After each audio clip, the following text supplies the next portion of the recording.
He's gonna dig. He's gonna fight me. He's a big Viking. He thinks he's awesome. Hey everybody, this is me, the Undead Viking. I am here to talk to you about this game right here. It is this card game called Robinson Crusoe. Now, Robinson Crusoe, as you probably well know, is the famous story about a man shipwrecked on an island and his trials and tribulations on that island and what it took for him to finally escape. Now, I remember reading both the book when I was younger and also, do you remember those like those comic classics or whatever? I remember having the Robinson Crusoe one of those. God, I wish I still had those. I don't know whatever happened.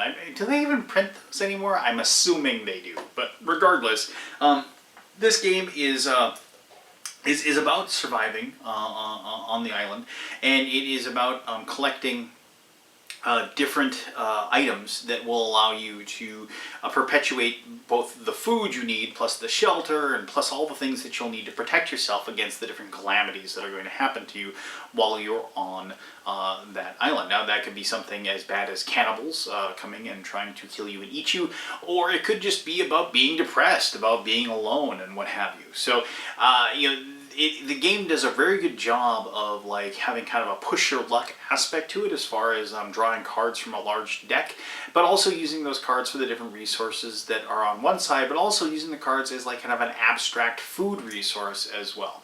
I'm going to show you how the game is played, and I will say one thing. I did forget one very important rule as you go into the how to play portion.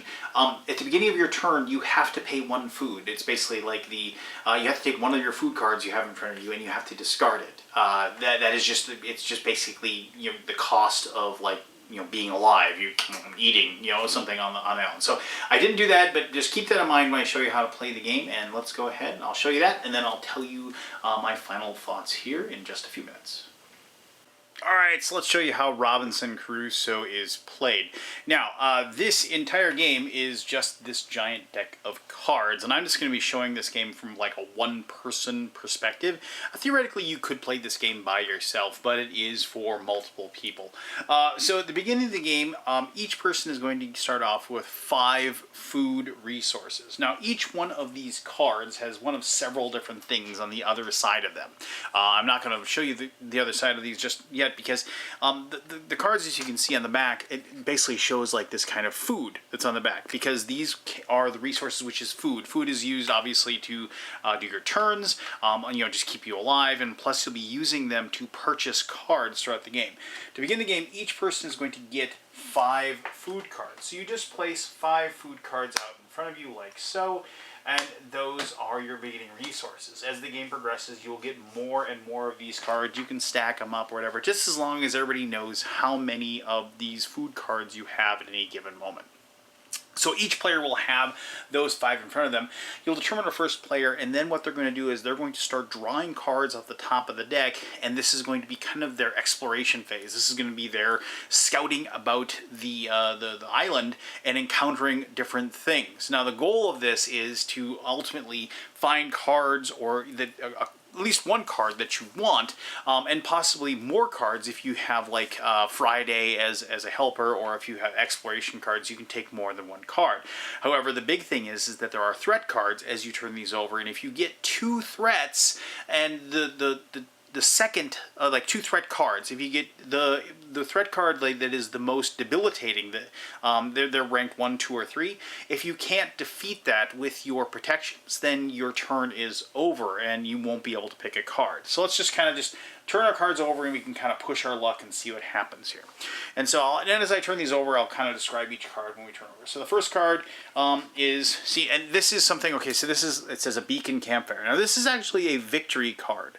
Right now, because this is like the first turn of the game, I don't have anything that allows me to be a victory, but it actually tells you on the bottom, it says if you become a man of God, there are cards that are called like character experience cards that actually like you become different things. But if you become a man of God and find gunpowder and wood, and you get a campfire beacon to call the rescue ship's attention, and you can see there are these 3 icons here, and those icons will be present on those other cards. And if you had this card along with, and then you turn this over, and I had all 3 of these, then I could say, hey, I've escaped the island, and then I would win that particular game. But unfortunately, like I said, this is the first turn of the game, and so undoubtedly I'm not going to have that. Now, of course, if one of the other players, this is later on in the game, and somebody, as you can see, they're able to purchase these cards after my turn, somebody could use that to win the game. But here, we'll just kind of move forward. Okay, well, we've actually already gotten our first threat card. So you can see this is a Storm Strikes, and this is a level 1 threat, because there is 1 skull up there in the top right. And then it actually tells you, protect yourself building a box or a hut, continue drawing, or take 2 food. Now, the big thing here is that if this was the second threat and I wasn't able to defeat or like protect myself against threats, then I would have to take the 2 food, and that would be my like, hey, you didn't do so well this particular round, but you get 2 food anyway, so you would take 2 food off the top of the deck. But as you can see here, if I have a hut or if I had a box, I'd be able to protect myself. And being the first in the game, I haven't created anything yet, so unfortunately not. But obviously, I got to keep going. I don't really have any cards here that I'm really looking for. So now we have a card that I might want to stop for, because of the fact that it is a goat herd, and you can see down here it is worth 6 food. And so if I wanted to, I could stop. I could just say, okay, I'm taking the goat herd, I'm going to take the 6 food. But just for the sake of showing you how this works, I'm going to keep drawing cards. Now, you keep drawing cards if you wish, up until you have those 2 threats, and then you are forced to stop because you can't protect yourself against the threat, or you've drawn 10 total cards. And that can actually happen, obviously, when you can start protecting yourself against these threats. So let's see what this next card is. So now let's see where this is actually getting, kind of questionable, because now we have herbs. Now, herbs are going to protect you against sickness. Sickness is a threat. And so it says, gather some herbs to protect yourself to avoid getting sick. And so you can see here, this little symbol right there says it's a resource, but it can be used infinitely, so you keep this, you don't lose it. And then you gather some herbs, and then you can see that these are the things that would protect you against if they happen. But once again, like, I'm kind of just purposely pushing my luck here to kind of force myself to have a second threat. So let's turn this over. Well, jeez, I'm getting actually really lucky this particular. When I play this, whenever I'm doing these demos, and I don't actually set up these things to be like this, I always do better than I actually ever do when I actually play the game. But anyway, so here we have goat or wood. Now this is a combo card, as you can see it says right there. And you might be wondering what these numbers are in the top right, and I'll explain those here in just a little bit. But so catch a goat for food, or find wood to build something of use. So now here's where I can take this card as wood, meaning that I would have it as a wood card that's down here. It has, instead of like the infinite, it has a 1 there, meaning I could use it once, or I could immediately, if I decided to take it, it would just be worth 4 food. And so then I would discard it and I would take those 4 food. Regardless, if I took it as the wood, I can't change my mind later. I couldn't take that. I'm going to use this as a card that has a wood resource. I can't later on decide, hey, I'd rather take food for this. No, it's got to be an immediate decision. And if it's wood, if you took it, you put it in front of you in your tableau like so, to show that you have that particular card, and you put it in front of you. Or you would have you just discard it in the discard pile, and you would turn and get the 4 food. But regardless, I'm still going to continue drawing here and see what I get. And let's see, the next card is Cannibals Attacking. Okay, well, I finally found my second threat card. You can see it is a 1 skull threat. So now, because they're both 1 skull, I can pick which one I want. Doesn't matter, since I can't defeat any of it because I don't have the things. But it says here, like on the card, it says, hurry up, beat them with a rifle with gunpowder, or hiding behind a palisade, continue drawing, or take 3 food. So that is, unfortunately, my turn would be done. So in this situation, me, as this player, I would say, well, I'm only going to get 3 food, so I take 3 cards off the top of the deck, like so, and I would add that to my food stocks that I have in front of me, and I wouldn't be able to take one of these cards because the threats did me in. Now, here's where the interesting thing happens. Now, if I had stopped early and maybe I'd taken the goat herd, or maybe I'd taken the herbs or whatever, that would be my turn as well. But regardless, after that is done, the other players at the table have the option of, starting with the person clockwise from me, gets to decide if they want to purchase one of the cards that is in front of it. Now, you can't purchase threat cards, and you could purchase an escape card, but that is just to win the game. But if somebody wanted to purchase either like the goat herd, the herbs, or the goat or wood card, they now have an option. If they want to, what they do is the other players will have food cards that are in front of them, like so, and they will pay the person's turn. They will pay them a food card by basically what it is. They have food cards in front of them. They hand those to you. Now, remember, food cards are like every other card that's in the game. Like, you know, here's a really actually good card. But anyway, regardless, they're like every other card in the game, but you never see the other side of them. They're put face down in front of you. You don't see them. You don't get to flip them over. They will get discarded, in which case they'll be turned over and put in the discard pile. And eventually you do go through the deck and you shuffle it up and you go again and you go through the deck again. But regardless, they just hand that, you add it to their food pile, and then they get to take one of these cards. Now the thing is that some cards, like this goat herd here, is worth 6 food, and you'll see there is no number in that top right corner, meaning that that doesn't cost anything extra for somebody to take. However, if they were to take, say, an herbs card, you can see it is 3. Not only would they have to give me 1 food, but they'd also have to discard 3 food from their food resources that they have in front of them in order to take that card. This goes around the table. The only person that can't purchase any cards is the person whose turn it is. One person could go, they could say, I'm taking the goat herd, and they pay me a food. The next person goes, they take the herbs card, and they also pay me a food to take that and discard 3 food for doing so. You know, so they put that in the discard pile over here. Let's just, you know, fake that and just put 3 cards in the discard pile like so. Maybe the next player doesn't have enough food cards to get the goat or wood. It would be my turn. In this case, the description would be a 4-player game. So then my turn, but not my turn because of the fact that I can't take anything that's out there. But maybe the next player still has a lot of food left and says, you know what, I'm taking that, and they take that as well. And then they hand me another card, and then they would discard 4 more of their food cards. And I'm just taking them off the top card. They don't discard them off the thing. These would be cards that would be in front of them. But for just showing you the discard pile, and then they put those cards in there like so. And then after that turn is done, you take the rest of the cards, and you could stop taking the cards earlier, and you take those rest of the cards, you put them in the discard pile, and then the next player would take the giant deck of cards, and then they would do the same thing. Now, with it being my turn, I'm watching that person turn the cards over up to possibly 10 cards in front of them, and then it's my turn to possibly take these food cards that I have and purchase cards that that player doesn't get, and cards that other players don't take as well.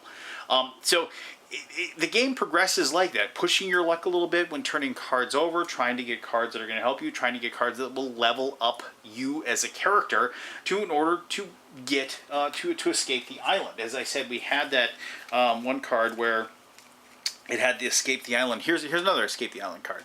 So it actually tells you in this case you would need 12 victory points, which I'll show that to you in just a little bit, plus Friday, that's the Friday card, plus a boat card. And then so you have a build a base, which is 12 victory points, 12 or more victory points, and a boat, and escape with Friday. And if you had those things and you got this escape the island card, you would escape. Now you don't have to have an escape the island to win. If you go through this giant deck of cards 2 times, at that point the game is over, and whoever has the most victory points will win the game in that situation. You get victory points, and I'm probably going to have to dig around to try to find a card that has victory points. Like here's a card where it is an exercise card. Exercise cards are used to like improve your character. In this case, the exercise card means that you're just becoming a person who's taking time to read their books, and then it becomes a wise man, teacher, or a man of God. And you can see that you get these icons below here, and those are ones that you will come into play for taking other possible wins. Remember, I had that card that said you can escape if you're a man of God. Like you can see here, here's that card where it was a beacon campfire with the man of God, and you can see that little prayer symbol hand there is on the bottom of that. So if you got this card, whether you got it on your turn, you selected it, or you were able to purchase it from somebody else's tableau on their turn, you would then have that boost up, and you'd also have those 3 victory points in case you needed that to be able to possibly escape. Now there's tons of different cards in this game, and that's probably one of the things I like the most about it, is the sheer variety of things that you have. I mean, like here's like a berries card, but you need a box to be able to collect the berries, and like so that would be an item that you need to collect. The biggest thing is just recognizing when you need certain different like resources in order to get certain things, and so I mean, and there's other different threats here, like, you know, here we have pirates attacking. Just kind of, here's like, I wanted to show you one of these. So this is an exploration card. Well, it's actually a combo card. It's exploration and wood. When you have an exploration card, you get to take one extra card when taking this card to the base. So if it's your turn and you selected this card, you'd take this card and then you'd get another card. So usually you can only take one card back with you on your turn when you put the cards out in front of you. But if you have an exploration card, you get to take another card. And you can double the effect of a food card or play another card, causing that this card is discarded. So, like, not only the first time you take it do you get to take an extra card, but then on a later turn, you can use it for either taking an extra card or doubling the food you get that particular turn, but then you'd have to discard exploration cards. Exploration cards are very powerful in that regard. There are some cards, actually, that when you turn them over, they affect everybody. They are bad luck and good luck cards. So here's a rotten food card. Bad luck. All players with 6 or more food lose half of those, rounding up. But that does not cause the person whose turn it is to lose that turn. There's also a situation where if you have the good luck, the person with the least amount of food gets bonus food. Here's another calamity or a threat card where it's just you get depressed. But if you have like protect this by reading and exploring or finding Friday, because like you would have like a companion on the island to keep you company. Here's like gunpowder. Use a rifle to protect your base. Light a campfire to attract the rescue ship's attention. So there's things like that. I mean, and so you can kind of see where this is. There's lots of different types of cards, lots of different things that you can use. Remember those herbs? Here's a you get sick card. And you get sick cards, like this one is a level 3 sickness, but here I can try to find, like here's a you get sick card that's a level 2 sickness. And so you need, like this one you need like herbs, and a hut in order to protect yourself. This one, like you would need and you notice that there is like only like there's no number on this hut here. But here's the level 3 sickness is 2 herbs, and then but a level 2 or level 3 hut to be able to keep yourself safe from sickness. So you need to level up your character and level up your abilities, and also you just building one single hut or one single like isn't enough going to like here's a rather good card. Like here's that good luck card I was mentioning before. 4 food, whoever has the least food in storage does not use a turn. So like even if it isn't your turn, maybe you get lucky. Here's a palisade that should be used to protect yourself. If you had wood and the axe, you'd be able to build this palisade. You can see it's worth 2 victory points, or if you'd rather, just 4 food in order to build this. So there's multiple different cards, lots of. And remember, this deck is huge. There's tons of different cards, tons of different possibilities, and I mean, ultimately, it's a game of like rationing your resources, rationing your food, because your food will go up and down and up and down. And there's lots of times when like you won't have enough food to purchase the card you desperately need. And so like you have to decide, do I like buy a bunch of stuff this particular turn? Do I go through it all? And there are obviously different times when you just won't have good luck. I mean, I've had turns where I just turn over a threat card and turn over another threat card. But the nice thing is that the threat cards themselves give you that food. So here I might as well just show you. Here's like a boat. You can build a boat, and so like that's one of the ways you can get it escape.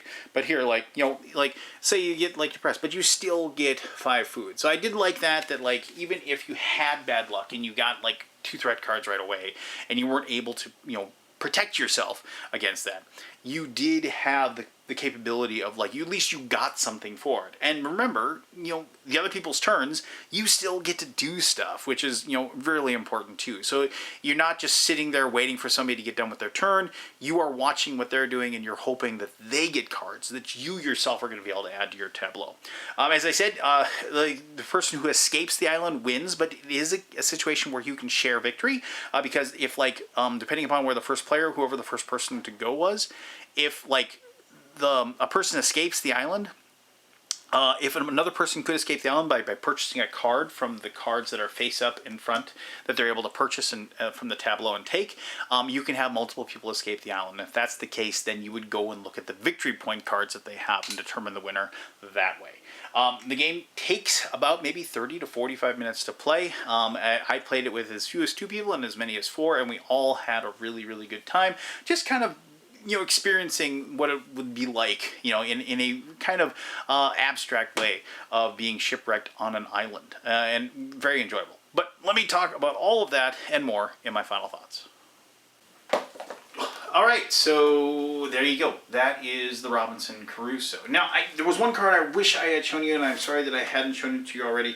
But I remember reading the book, and there was that. It was kind of weird. It was he saves the one islander or native or whatever from the cannibals. And after he saves that man's life, he doesn't have a name for them. So he says, "I saved you on a Friday." Now, I don't remember how Robinson Crusoe remembered what day it was, but he remembered it was Friday, and he said, "I'm going to call you Friday." And so Friday is a pretty important card. I just wanted to show you the Friday card right there. If you can manage to get Friday, not only does he protect you against depression because of the fact that you have Friday with you, but he also allows you to take an extra card from the tableau when you turn those over, which is a very, very powerful ability. But you have to pay an extra food each and every turn with Friday. So instead of discarding one card at the beginning of your turn, you have to discard two.